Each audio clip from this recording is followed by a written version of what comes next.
آج کی بڑی خبر کیا ہے؟ پہلے تو کل کی بڑی خبر سے ابھی لوگ نہیں سنبھل رہے تھے، جو ایکسٹینشنز ہو رہی ہیں، لاز پاس ہو رہے ہیں۔ جوڈیشل کمیشن کی پہلی میٹنگ ہوئی، اور جیسے کہ آپ جانتے ہیں and not unexpectedly justice Aminuddin Khan صاحب اس کے سینئر ترین جج ہوں گے اور وہ اس کی سربراہی کریں گے۔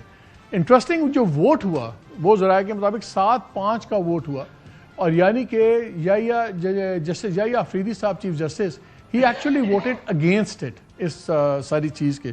لیکن بڑی انٹرسٹنگ کانسٹیٹیوشن بن گیا اس بینچ کا۔ جسٹس امین الدین خان صاحب ہیں، وہ سینئر ترین جج ہیں، وہ اس کے ہیڈ ہوں گے۔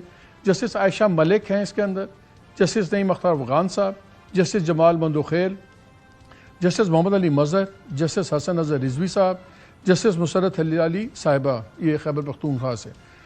اگر فیصلے دیکھیں ماضی کے تو جسٹس محمد علی مظہر اور جسٹس حسن اظہر رضوی صاحب نے جو ریزرو سیٹس کا کیس تھا اس میں ان کا ووٹ گیا تھا، منصور علی شاہ صاحب والی لائن پہ انہوں نے ووٹنگ کی تھی۔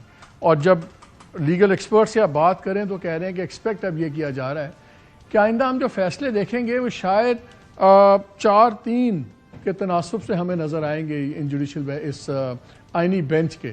بڑی انفارچونیٹ بات ہے کہ جو ہم پریڈکٹ کر سکتے ہیں، لیکن آپ کو یاد ہوگا اسی پروگرام میں آج سے کچھ ہفتے قبل بھی میں نے یہ خبر آپ سے شیئر کی تھی کہ جسٹس امین الدین خان ہی بنیں گے آئینی بینچ کے سربراہ، اور اس کے بھی بڑے ریزنز ہیں۔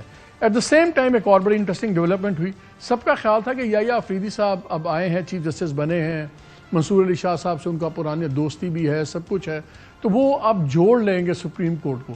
لیکن آج ان کو بھی بڑا جھٹکا لگا کل جب 4 کو ایک لیٹر نکالا جسٹس منصور علی شاہ صاحب نے اور جسٹس منیب اختر صاحب کی طرف سے، جہاں انہوں نے کہا کہ ہم نے کمیٹی کی میٹنگ ہوئی تھی، ججز جو بینچ بنا ہوا ہے جس نے فیصلے کرنے ہوتے ہیں کہ بینچ کیسے بنیں گے پروسیجر ایکٹ کے تحت، اور اس میں ہم نے کہا تھا، یہ طے ہوا تھا کہ آپ 4 نومبر کو فل کورٹ میں کیس لگا دیں یہ 26ویں امینڈمنٹ کے خلاف، اور کیونکہ آپ نے نہیں لگایا تو اب ہم نے دونوں ممبرز نے بائی میجورٹی یہ ڈیسائیڈ کیا ہے کہ یہ کیس فوری طور پہ لگنا چاہیے۔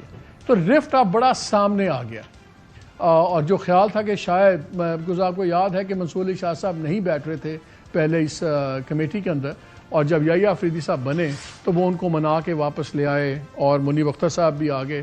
اب گیم اس وقت کیا بن گئی ہوئی ہے؟ جسٹس منیب اختر صاحب نہ اب اس کمیٹی کے ممبر ہیں، نہ ہی وہ ان آئینی بینچز کے اندر ہیں۔ ایک اور انٹرسٹنگ ایکسکلوژن جو ہے وہ جسٹس عطر مناللہ صاحب کی ہے، وہ بھی ان بینچز میں نہیں آئے۔